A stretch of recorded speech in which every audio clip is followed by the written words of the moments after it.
ನಮನ ಮಗುರುಗಳೇ, ನಿಮ್ಮ ಪಾದಕ್ಕೆ ವಂದನೆ.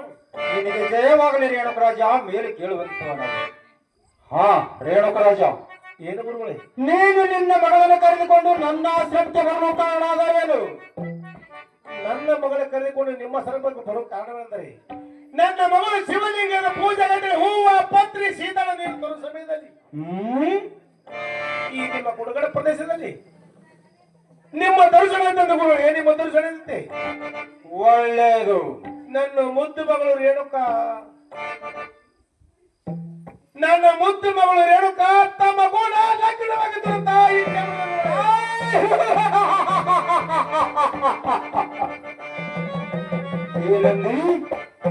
ನಿನ್ನ ಮಗಳು ನನ್ನ ಕೂಡ ಅವಳು ಸನ್ಯಾಸಿಗೆ ಲಗ್ನ.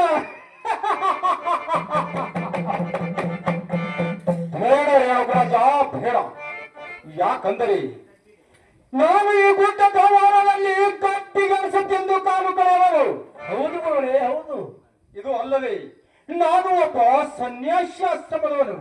ನನ್ನ ಉಗ್ರ ಅವತಾರದಲ್ಲಿ ಜಡಿಜಾರ ಶಿವರಿ ನೇತ್ರವನ್ನು ತೆರೆದು ಮುಂದೆ ನೋಡಿದರೆ 3 ಹಳದಾರಿ, ಎಂದು ನೋಡಿದರೆ 6 ಹಳಾರಿ ಭೂಮಿ ಸುಡುವುದು.